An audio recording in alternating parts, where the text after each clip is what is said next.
आओ सुनते हैं आज कहानी, ना राजा की ना रानी की। थे दो पक्के दोस्त बहुत, नाम थे उनके राम और श्याम।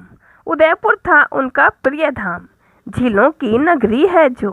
करते थे कपड़ों का व्यापार, पशु पक्षियों से करते थे प्यार। एक तोता एक गाय रखते थे हमेशा पास, दाल चावल खाते थे, पहाड़ों पर घूमने वे जाते थे। उदासी से दूर रहते थे हमेशा, खुश रहना उनका था मूल मंत्र। हर दिन बीतता था त्योहार समान, चाहे वजह ना हो कुछ खास। नमस्कार, मेरे चैनल वर्ल्ड ऑफ हिंदी में आप सभी का स्वागत है। आज मैंने आपको एक कविता सुनाई।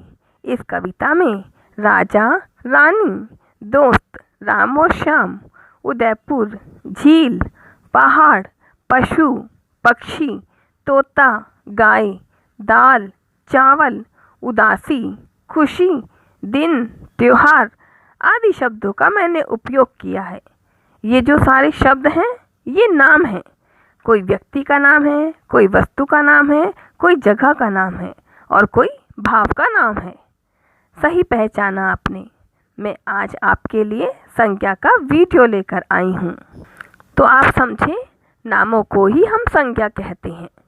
जिस तरह रसोई घर में सभी मसालों को छोटे छोटे डिब्बों में डालकर एक बड़े डब्बे में रख दिया जाता है और उसे मसालदानी का नाम दे दिया जाता है, ऐसा इसलिए ताकि खाना बनाते समय असुविधा से बचा जा सके। उसी प्रकार सभी नामों को एक डब्बे में डाल दिया जाता है और उस डब्बे को संज्ञा का नाम दे दिया जाता है। इस प्रकार स्पष्ट है, व्यक्ति, वस्तु, जगह या भाव के नाम को ही संज्ञा कहते हैं। आइए अब कुछ नाम देखते हैं। व्यक्तियों के नाम: लड़का, रानी, अध्यापक, दादी जी, मोहक, चाचा जी इत्यादि। वस्तुओं के नाम: चम्मच, गिलास, किताब, मेज, पंखा, अलमारी। शहरों के नाम: दिल्ली, जयपुर, अहमदाबाद, कलकत्ता। जगहों के नाम: ताजमहल, स्वर्ण मंदिर, कुतुब मीनार। नदियों के नाम: गंगा, यमुना, सतलज। पहाड़ों के नाम: हिमालय, अरावली, विंध्याचल। दिनों के नाम: सोमवार, मंगलवार, बुधवार इत्यादि। त्योहारों के नाम: होली, दीपावली, ईद, क्रिसमस आदि। भावों के नाम: दर्द, खुशी, मिठास, बुढ़ापा, प्रसन्नता, रोना इत्यादि। ये सभी नाम हैं और नाम ही संज्ञा कहलाते हैं। संज्ञा के 3 भेद होते हैं: जातिवाचक संज्ञा, व्यक्तिवाचक संज्ञा और भाववाचक संज्ञा। जातिवाचक संज्ञा: जिन संज्ञा शब्दों से एक ही प्रकार के व्यक्ति, वस्तु या स्थान आदि का पता चलता है वह जातिवाचक संज्ञा कहलाते हैं। जैसे लड़की, औरत, शहर, नदी, अध्यापक, पहाड़, कार, पेंसिल। इनसे एक समूह के बारे में पता चल रहा है, इसीलिए ये जातिवाचक संज्ञा है। व्यक्तिवाचक संज्ञा: संज्ञा शब्द के जिस रूप से विशेष व्यक्ति, वस्तु या स्थान का पता चलता है वह व्यक्तिवाचक संज्ञा कहलाते हैं। जैसे मोहन, शीला, जयपुर, नटराज पेंसिल, गंगा, हिमालय इत्यादि। इनसे हमें एक विशेष व्यक्ति का पता चलता है। भाववाचक संज्ञा: संज्ञा के जिस रूप से किसी प्राणी या वस्तु की स्थिति, दशा या भाव का पता चलता है वह भाववाचक संज्ञा कहलाती है। भाववाचक संज्ञा को छुआ नहीं जा सकता, इसे महसूस किया जाता है।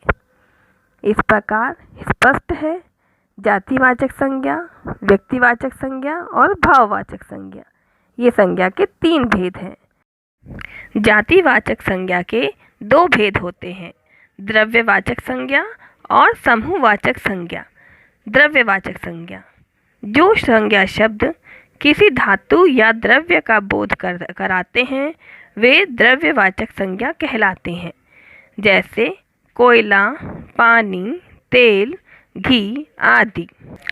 जिन संज्ञा शब्दों से किसी व्यक्ति या वस्तु के समूह का बोध होता है उन शब्दों को समूहवाचक संज्ञा कहते हैं। जैसे भीड़, पुस्तकालय, झुंड, सेना आदि। इस प्रकार संज्ञा के तीन भेद, जातिवाचक, व्यक्तिवाचक, भाववाचक। फिर जातिवाचक संज्ञा के दो भेद, द्रव्यवाचक और समूहवाचक होते हैं। भाववाचक संज्ञा की रचना जातिवाचक संज्ञा, सर्वनाम, विशेषण और क्रिया शब्दों से भी की जाती है। जैसे जातिवाचक संज्ञा देव है, इससे भाववाचक संज्ञा देवत्व बनता है। इसी प्रकार नेता, नेतृत्व, माँ, ममता। इसी प्रकार सर्वनाम शब्दों से भाववाचक संज्ञा की रचना देखिए। अपना, अपनत्व, स्व, स्वत्व, निज, निजत्व, पराया, परायापन। विशेषण शब्दों से भाववाचक संज्ञा की रचना बुरा, बुराई, कठिन, कठिनाई, मीठा, मिठास। इसी प्रकार क्रिया शब्दों से भाववाचक संज्ञा की रचना देखिए। खोदना, खुदाई, चढ़ना, चढ़ाई, पढ़ना, पढ़ाई, चमकना, चमक इत्यादि। तो आप सभी को संज्ञा व उसके भेद समझ में आ गए होंगे। धन्यवाद।